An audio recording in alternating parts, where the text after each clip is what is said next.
तो नाजरीन, आज की जो गुफ्तगू है मेरी, उसका महवर ये जो इंतशार फैला हुआ है इस वक्त, एक सियासी इंतशार, जिसमें कि आपने देखा कि पाकिस्तान की आला अदलिया जो है, और वो इलेक्शन कमीशन के सामने जो है डट के खड़ी हो गई है, और इलेक्शन कमीशन भी डट के उसके सामने खड़ा है। पहले जो है आपने देखा कि उन्होंने पाकिस्तान तहरीक इंसाफ से बल्ले का निशान ले लिया। उन्होंने कहा इंटरा पार्टी इलेक्शन ठीक नहीं हुए, आपने कवायद और जवाबित की खिलाफ वर्जी की है। और फिर कुछ ही अरसे के बाद पेशावर हाई कोर्ट ने वो उसके ऊपर एक स्टे ऑर्डर दे दिया इलेक्शन कमीशन ऑफ पाकिस्तान के उस फैसले पर। फिर हमने देखा कि सुप्रीम कोर्ट के जज साहिबान ने जो साइफर केस है उसको उड़ाकर बाहर फेंक दिया, जो कि मेरे ख्याल से पाकिस्तान की इस्टेब्लिशमेंट का सबसे, उनके नज़दीक सबसे अहम केस है, ऑफिशियल सीक्रेट्स एक्ट की वायलेशन और पाकिस्तान के खारजा ताल्लुकात मुबैना तौर पर ख़राब करने का, इमरान खान साहब के हवाले से। और नाजरीन, आपने देखा कि वो भी उसको उड़ा दिया गया। उस ट्रायल पर अब जो कोर्ट के रिमार्क्स हैं वो असरअंदाज होंगे, आपने ये देखा। और अब वो जब वो असरअंदाज होंगे तो जाहिर बात, अब ट्रायल कोर्ट क्या करेगी सुप्रीम कोर्ट के डायरेक्शंस के बाद? फिर जस्टिस अतर मिनल्ला का एक वो तारीखी और जैसे कहना चाहिए बड़ा ही जबरदस्त किस्म का नोट भी शामिल हो गया साथ में, जिसमें कि सारे वज़रा आज़म, सोहरवर्दी, भुट्टो, ये और वो, उनका जिक्र भी हो गया। इमरान खान साहब भी उसी फहरिस्त में आ गए, मजलूम वज़रा आज़म और मजलूम सियासतदानों की फहरिस्त में। और फिर आपने देखा कि इस्लामाबाद हाई कोर्ट ने जो कुछ आज कहा, और जो उनके रिमार्क्स हैं, वो ना सिर्फ निगरान हुकूमत और इलेक्शन कमीशन के ऊपर एक बहुत बड़ा, जिसे कहना चाहिए, वोट ऑफ नो कॉन्फिडेंस है, बल्कि इस्टेब्लिशमेंट को भी एक बड़ा वाज़ेह पैगाम है। क्या इस्टेब्लिशमेंट जो है वो खुद भी तकसीम शुदा है, जैसे कि पिछले साल दिखाई दे रही थी? कुछ लोग ये स्पेकुलेट कर रहे हैं। या ये अदलिया आज़ाद होकर डट के खड़ी हो गई है और वो कह रही है कि आप इस इलेक्शन को मुनसिफाना बनाएं, नहीं तो हम ये इलेक्शन जो है इसको अनल कर देंगे, या इसमें मैक्सिमम पॉसिबल आपके जो एक्शंस हैं उसको रिवर्स करेंगे।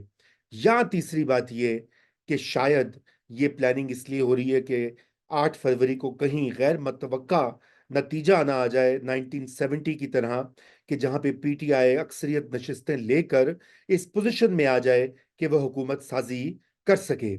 ये तीसरी ऑप्शन भी लोग जिक्र कर रहे हैं। मैं नहीं, ये मेरा व्यू नहीं है। मेरा व्यू तो बड़ा क्लियर है। मैं समझता हूं कि अगर आप कल इलेक्शन करवाते हैं तो एक बड़ा मिला जुला तकसीम शुदा मैंडेट सामने आएगा, जिसमें कि पीटीआई भी होगी, नून भी होगी, पीपीपी भी होगी, कुछ सीटें फजल रहमान साहब को मिल जाएंगी, कुछ एमक्यूएम को मिल जाएंगी, और वही पुरानी खिचड़ी पकेगी।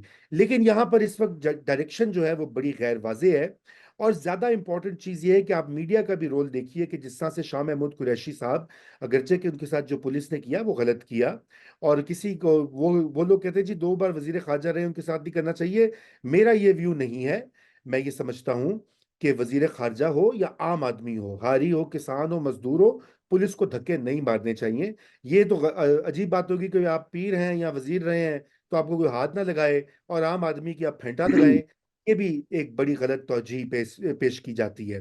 लेकिन उसको जिस तरह से मीडिया में हाईलाइट किया गया, जिस तरह से वो तकारीर हुई, और जिस तरह से उसके ऊपर अब एक पूरा, जिसे कहना चाहिए, एनालिसिस और फतवा जारी हो गया है कि ये यहाँ पे इलेक्शंस जो हैं वो बड़े गलत हो रहे हैं, और शायद आगे हो जाएं, फिर से एक बार बेयकीनी और एक इंतशार सी की कैफियत में पाकिस्तान को मुब्तला कर दिया गया है। मुझे कई लोग फोन करके कहते हैं कि जी इलेक्शन नहीं होंगे। आप बताइए, इलेक्शन होंगे भाई? सुप्रीम कोर्ट ऑफ पाकिस्तान कह चुका है कि इलेक्शंस होंगे। आप किस चीज को जो है वो कर रहे हैं, चैलेंज कर रहे हैं? जब एक तारीख सेट हो गई है, इलेक्शन कमीशन ने ऐलान कर दिया है, अब तो मोडालिटीज रह गई है ना। अब तो यही आपने लेवल प्लेइंग फील्ड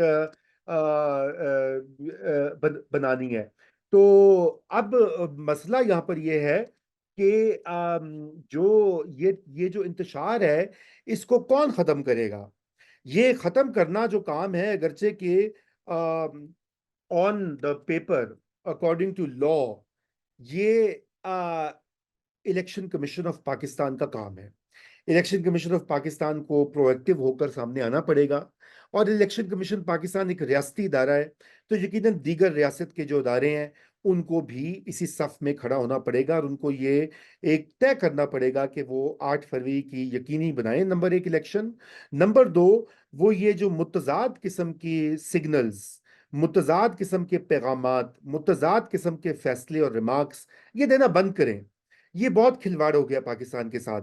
आपने अगर लेवल प्लेइंग फील्ड बनानी है तो जैसे कि इलेक्शन कमिश्नर गए थे उधर चीफ जस्टिस और सुप्रीम कोर्ट के जजों से मिलने के लिए, तो अभी क्यों नहीं मिल सकते? बिल्कुल वैसे मिलें और मिलकर वो इस मामले को तय करें और क्लियर करें, क्योंकि ये तो एक पाकिस्तान को फिर से इंस्टेबिलिटी की तरफ धकेला जा रहा है, जिसका कि असर मईशत पर होगा, जिसका कि असर हमारे आने वाले जो सियासी मंजरनामा है उस पर होगा। और ये सबसे अहम ये कि ये वोटर पर भी होगा, क्योंकि वोटर भी ये देखेगा या देखेगी कि यहाँ तो मामला कुछ गड़बड़ लग रहा है। यहाँ तो हो सकता है कि इलेक्शन से एक दिन पहले मार्शल लग जाए, ऐसी भी पेशीन गोइयां हो रही हैं नाजरीन, या इलेक्शन के बाद लग जाए। तो ये जो मुल्क में मार्शल लॉ की धमकियां और मार्शल लॉ की जो है घंटियां, ये बजाना बंद करें और अपनी कोर्ट्स जो हैं वो एक जिसे कहना चाहिए एक वाज़ेह डायरेक्शन लें। Supreme court of Pakistan supreme है, उसके नीचे हैं जो हाई कोर्ट्स हैं, अगरचे कि वो उसकी सबॉर्डिनेट नहीं है, लेकिन सुप्रीम कोर्ट ऑफ पाकिस्तान के फैसलों का इतलाक पूरे पाकिस्तान पे होता है। और इलेक्शन कमीशन ऑफ पाकिस्तान जो है वो है बुनियादी आईनी इदारा जिसने ये इलेक्शन करवाना है, उसको चलने दें। उसको आप जंजीरें बांध कर, उसको रोक कर आप उसका काम खराब कर रहे हैं। आप मुल्क की जमहूरियत का और जो यहाँ पे बची कुछ जमहूरियत है उसका भी बिस्तर बोरिया गोल करने का इरादा कर रहे हैं। कौन है ये लोग? इनकी निशानदेही होनी चाहिए। और कौन है ऐसे अनासिर जो कि चाहते हैं कि पाकिस्तान में जमहूरियत जो है वो बंद हो जाए और ना चल पड़े? तो इसके साथ ही आज के लिए इतना ही। खुदा हाफिज।